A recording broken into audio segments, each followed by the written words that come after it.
On today's episode, we are talking about the Canon R5, which is easily the most hyped up camera of 2020. It's not even out yet, and here I am making a video about it.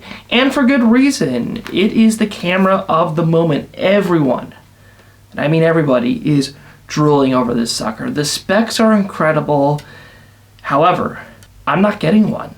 I don't plan on getting one anytime soon, and I don't think you should either. The specs of the Canon R5 are absolutely crazy. 8K video at 30 frames per second, 120 frames per second at 1080p, 5 to 7 stops of IBIS. It is an absolute beast of a camera that Canon users for a long time have been just salivating over. I mean, everybody who's been shooting with the 5D3 or 5D4 has been wanting the mirrorless equivalent to that. And it appears that it's finally here. But at the end of the day, do I really need that much camera? The specs are absolutely insane, especially the 8K video internal. That is insane.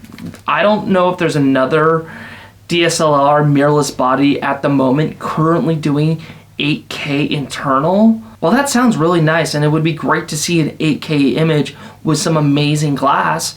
Do you have a computer that can support that much video?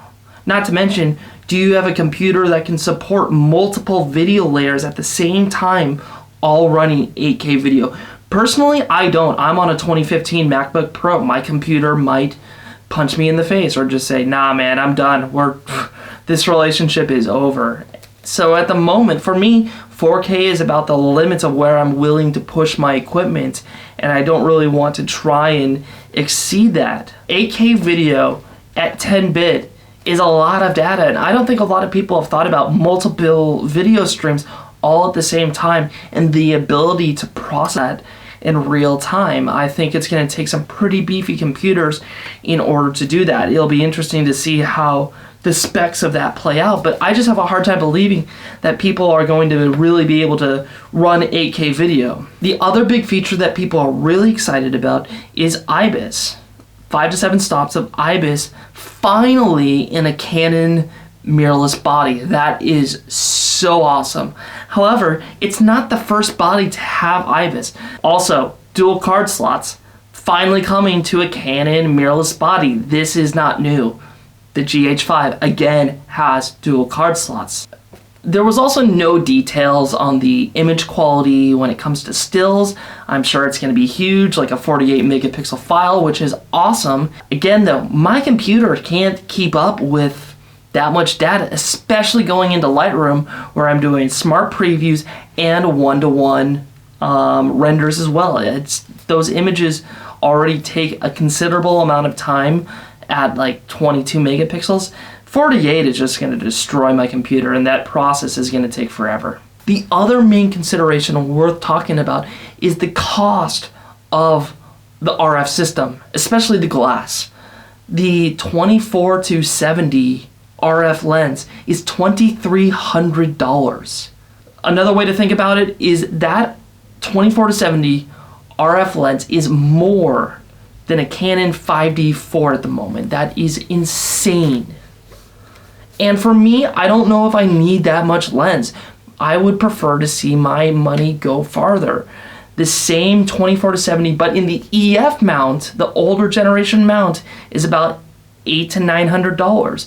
So if you're looking to save money and you still want great images, you can find alternatives out there, especially the EF system, which they discontinued the manufacturing of it, but it's still out there and readily available. The big thing that I've taken away from the R5 announcement is who really needs this much camera? Granted, I want it. I would love to have it, and I'll probably purchase it at some point in the future when I can maybe find it used. I have a hard time believing that I'm gonna go buy it new. Really, in my mind, there's only two people that really need this camera. Working professionals who need the best images for their clients, and advanced hobbyists and amateurs who want the best images that they can possibly make. And the same could be said for video. Those are the two categories, in my opinion, who really need this camera, is working pros and amateurs that have a ton of money to spend and want the best images. And if you're in either of those two camps, great. I'm very stoked for you. You're going to be very happy with the R5. And believe me, I'm looking forward to seeing all your thoughts and opinions of it once you start to play with it. However, for the majority of us that are trying to build our careers, trying to grow our audiences on YouTube or Instagram, wherever that platform might be, the R5 might be way too much camera to meet those needs.